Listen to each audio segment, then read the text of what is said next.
दिन भर लोगों से मिलते जुलते रहते हैं, तमाम नकारात्मक लोग मिलते हैं, घर में भी तमाम नकारात्मक लोग आते हैं। आप घर को देखते हैं, उनकी नज़र लग कहते हैं नहीं, नज़र लग गई, तो नज़र का मतलब स्मृतियाँ घर कर जाती, गंदी निगेटिव छोड़ देते हैं।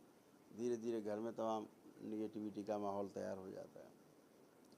जैसे दुखी आदमी से आप बात करो तो आपको दुख पैदा हो जाएगा, सुखी और चुटकुला सुनाते आदमी से बात करो आपका मन प्रसन्नता से भर जाएगा। ऐसे ही स्मृतियाँ रहती हैं सबके पास, जैसे लोग वैसी स्मृतियाँ। बहुत लोगों से मिलना जुलना होता है। तो दरबार में एक अगियारी की व्यवस्था हुई जो केवल उनके लिए जिन्होंने दरबार की समस्त प्रक्रिया पूरी कर ली, जैसे आप लोगों ने पूरी कर ली एक दिवसीय अनुष्ठान अपना करके। तो उससे जो अगियारी है, सिद्ध अगियारी, उसको कभी कभी घर में अपने ज़रूर जला लेना चाहिए। वो एक प्रकार के हवन की तरह होती, लेकिन ये ध्यान रखें उसे सिर्फ वही इस्तेमाल करें जिनकी प्रक्रिया पूर्ण हो चुकी है पूरी तरह से। वो लोग बिल्कुल भी ना करें जिनकी प्रक्रिया पूरी नहीं हुई है, अन्यथा बहुत धुलाई होती है। तो अब आप शुद्धि हो चुकी, चाहे जितना जुलाओ जला ही है, आपको कोई कष्ट नहीं आने वाले, गंदगी निकलती है। जो निगेटिविटी लोग छोड़ जाते हैं, चाहे आपकी दुकान हो, मकान हो, प्रतिष्ठान हो, फैक्ट्री हो, घर हो, कुछ भी, लोग आते जाते तमाम, तो उनकी गंदगी जो छूट जाती है, वो गंदगी भी जैसे आप अगियारी से जलाते हैं वो सब समेट के दरबार पूरा उपस्थित होता है, सब गंदगी समेट के आपकी ले जाता है, फिर से शुद्ध। कभी कभी जला लिया, शनिवार या मंगल जला लिया, नहीं कर पाए, नहीं सक्षम है, तो आप कभी कभी जब कोई घर में फंक्शन हो तब जरूर कर लें, महीने खाड़ में कर लें, एक आध बार कर जरूर लिया करें, उससे शुद्धता बनी रहती, पवित्रता बनी रहती है। जो सक्षम लोग हैं प्रतिदिन कर सकते हैं, कोई फैक्ट्री हो, अनुष्ठान हो, कर सकते हैं। छोटी सी अगियारी होती है, 1.25 घंटे जलती है वो, और जब वो दिन भर जो कोई भी यहाँ पर आएगा आपके ऐसा लगेगा कि उसको लगेगा कोई हवन हुआ है आपके यहाँ बड़ा, वही खुशबू बनी रहती है, क्योंकि दरबार आपका जा चुका होता आ करके, इसलिए ऐसी खुशबू और वैसी पवित्रता बन जाती है, दरबार में ही मिलती है अंदर सीध अगियारी के रूप में। दूसरा, लेपन जरूर करें अपना, जैसा बताया जाता है आप सबको कि मस्तिष्क में जो सूजन होती है उसको इसलिए लेपन करना चाहिए, नाभि पे करना चाहिए, क्योंकि नाभि से 72,000 नाड़ियाँ निकल करके पूरे शरीर में फैलती हैं, और मस्तिष्क में जो तंत्रिका तंत्र है वो पूरे शरीर में फैला हुआ है, नर्वस सिस्टम, इसलिए सिर पर और नाभि पर लेपन के लिए आपको बोला जाता है कि करें, ताकि उन नस नाड़ियों में जो स्वेलिंग है, सूजन है, व्यतिक्रम है, जिसके कारण ऊर्जा का जो फैलाव है पूरे शरीर में मन मस्तिष्क पे, वो नहीं हो पाता, जिससे आप रोगी अपने को समझ बैठते हैं। तो वो करने से धीरे धीरे सूजन जाती है और आप पवित्र होते जाते हैं, क्योंकि यही सूजन जो मस्तिष्क की सूजन है, इसी सूजन के कारण आदमी को बुखार से लेकर कैंसर तक, एड्स तक इसी सूजन के कारण बनते हैं। इस बात का विशेष ख्याल रखिए कि जो मस्तिष्क की सूजन है, दिमाग की सूजन और बाकी शरीर की सूजन दोनों अलग अलग हैं। बाकी शरीर की सूजन तो समाप्त हो जाती तमाम चिकित्सा से, लेकिन मस्तिष्क की सूजन जो है दिमाग की, वो नहीं नष्ट होती। डॉक्टर के पास जाओ तो बोलेंगे आपकी खोपड़ी चीरेंगे, हम पहले दिमाग चीरेंगे तब सूजन निकालेंगे। ऐसे 2-4 बार चीर दिया उन्होंने, साल 2-3-4-5 साल में आदमी हरिहर हो गया। बोले क्या बताएं, तो रोगी था बेचारा, डॉक्टर साहब ने तो बहुत प्रयास किया, डॉक्टर साहब ने पूरी जान लगा दी बेचारे ने, लेकिन क्या करें, कर्म हमारे दोस्त ऐसे थे कि मर गए।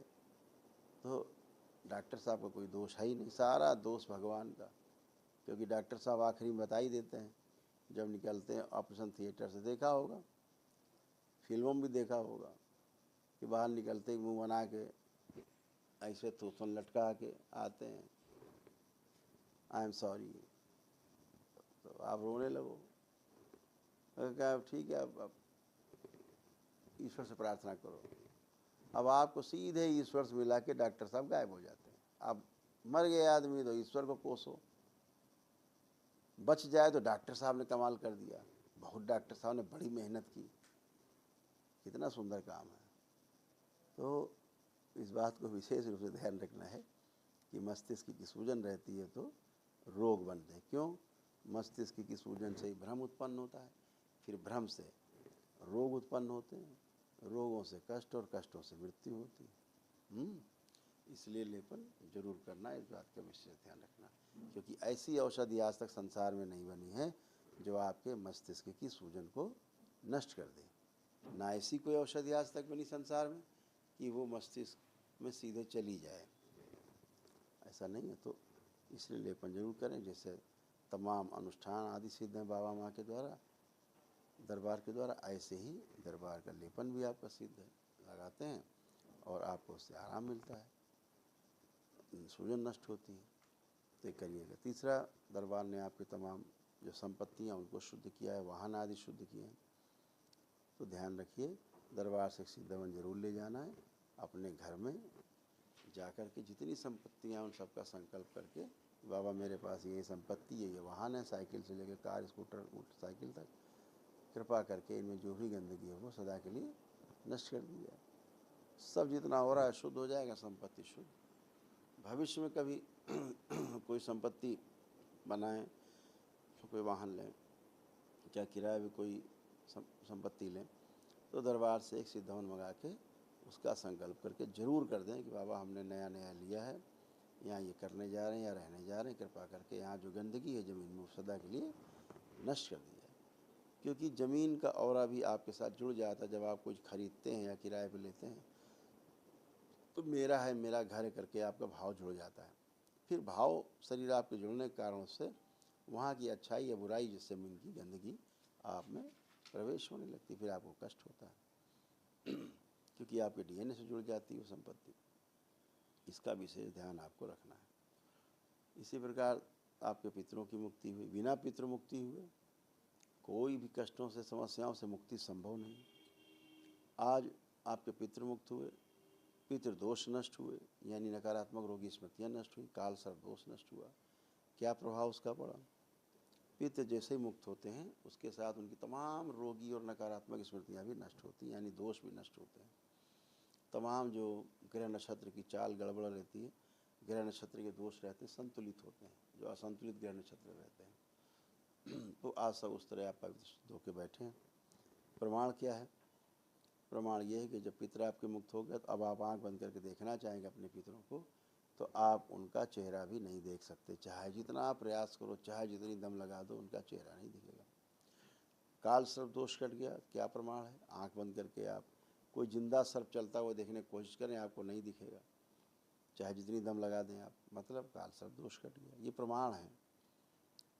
सभी पितृदोष नष्ट हुए। जो तमाम नकारात्मक रोगी स्मृतियाँ थी पितरों की मृत्यु के समय की, वो भी सब नष्ट हुई। उसका क्या प्रमाण है?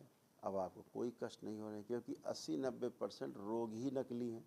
पितरों के कारण होने वाले रोग आपको होते हैं जो आपके होते ही नहीं हैं।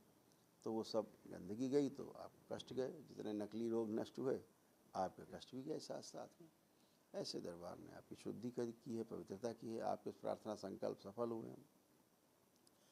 तो कोई भी एक गंदा विचार अब आपके किसी के अंदर नहीं आ रहा। सब ट्राई करके देख सकते हो, एक भी गंदा विचार आप किसी के भी अंदर नहीं आ रहा है। किसी में भी आ रहा हो तो हाथ उठा सकता है कि मेरे अंदर अभी भी गंदे गंदे विचार आ रहे हैं, या कामुकता भरे विचार आ रहे हैं, या किसी दुश्मन के लिए भी कोई गंदा विचार आ रहा है, तो आप निश्चिंत होकर के बिल्कुल हाथ उठा सकते हैं कि मुझको अभी भी गंदी गंदी भावनाएं आ रही, गंदा गंदा हो रहा है।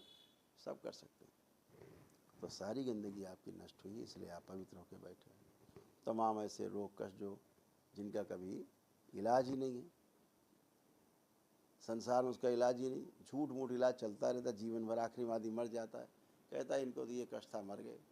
वो इलाज ज़िंदगी भर चलता है। डॉक्टर साहब का कोई दोष नहीं, क्योंकि डॉक्टर साहब तो एकदम महान है। डॉक्टर साहब तो डिग्री लिए, इसलिए उनको कोई दोष नहीं है। सारा दोष आपका है, क्योंकि आप डॉक्टर साहब के पास गए, आपने स्वयं दावत दी कष्टों के लिए। तो सारी गंदगी, सारी चीज़ें जो हैं वो जैसे depression, anxiety disorder, bipolar disorder, dementia, schizophrenia, नकली भूत प्रेत की बीमारी, ये सभी नष्ट हुई है। MS, ये सब आपका नष्ट हुआ है। तो तमाम गंदगी नष्ट हुई। नकली भूत प्रेत वाली बीमारी, हर पता लगे शनिवार मंगल लिए नारियल दौड़े चले जा रहे हैं। कहाँ जा रहे हैं? अरे वो हाजिरी लगाने जा रहे हैं, पेशी चले जा रहे हैं, प्रेतराज चले जा रहे हैं, जाने कहाँ कहाँ चले जा रहे हैं। मंदिरों में नाटक, तमाम लोगों ने दुकानें खोल खोल कर नाटक शुरू किए, झूमना। किसी भी देवी जी आ रहे हैं, किसी भी देवता जी आ रहे हैं, किसी भी हनुमान जी आ रहे हैं, किसी भी शनि देव आ रहे हैं। ऐसे सब बेचारे ड्रामा फैलाए अपना पड़े हुए हैं। आप भी उसी ड्रामे में मगन हैं, चले जा रहे, ज़िंदगी भर नारियल लेके दौड़ा करते हैं। जब आप मर गए, आपके बच्चे नारियल लेके दौड़ा करते हैं, उनमें वही स्मृतियाँ आती हैं, उससे वो झूमते चिल्लाते हैं। सब आपकी स्मृतियाँ ही आपको तंग करती हैं, रोगी बनाती हैं, वो सब नष्ट हुई। इसलिए किसी को भी कोई पेशा नहीं, सब नष्ट हो चुका है। जो स्वेलिंग है, जिसके कारण भ्रम पैदा होता था, लेपन कर लेंगे तो भी चला जाता है। 6 माह का लेपन होता है। तो सिंपली आप अच्छे होते ही आप ही का मस्तिष्क आपको बेवकूफ़ बनाता है और आप परेशान रहते हैं। ऐसे ही जितना रोमेटिक आर्थराइटिस की स्मृतियाँ थी, जोड़ में दर्द होते थे, जैसे बुजुर्गों को होते हैं मृत्यु के समय, वैसे स्मृतियाँ रहती पितरों की, तो आपको जोड़ में दर्द होना, बिल्कुल चलना फिरना मुश्किल होना, उठना बैठना मुश्किल होना, करवट लेना मुश्किल होना, सब गंदगी गई। अब आप उछल कूद कर सकते हैं भैया, जो सामने आएंगे ऐसे उठे बैठेंगे जैसे बच्चे भी नहीं उठ बैठ सकते हैं, ऐसे आप तेज़ी से उठ बैठ पाएंगे था, फटाफट। डॉक्टर ने बता रखा होगा कि नी ट्रांसप्लांट कराओ, और आप अभी धनाधन उठे बैठेंगे, तो सारी गंदगी आ गई। इसलिए तो इस बात को हमेशा ध्यान रखो कि सब आपके प्रार्थना संकल्प से संभव है, हर चीज़। तो आप सभी के जो जोड़ में दर्द, रीढ़ की हड्डी के कष्ट, सिर के कष्ट, पेट के, छाती के कष्ट, पैरों में कूल्हा, घुटना, जो हिप जॉइंट है, रीढ़ की हड्डी में लंबर स्पॉन्डिलाइटिस, जो आपका सर्वाइकल स्पॉन्डिलाइटिस, गर्दन में कष्ट, सब नष्ट हुए, कुछ भी शेष नहीं। इतना ही नहीं, कभी आपने कोई सर्जरी कराई होगी, वहाँ कष्ट हमेशा बने रहते थे, अब वहाँ चेक कर लीजिए, वहाँ के भी कष्ट सब नष्ट हो चुके हैं। वो सब सूक्ष्म कष्ट रहते हैं, वो भी गए, अब आपको कोई भी कष्ट नहीं है। दरबार का ऑफिशियल चैनल करौली सरकार ईश्वरीय चिकित्सा विज्ञान केंद्र चैनल को जरूर सब्सक्राइब करें। नमः शिवाय।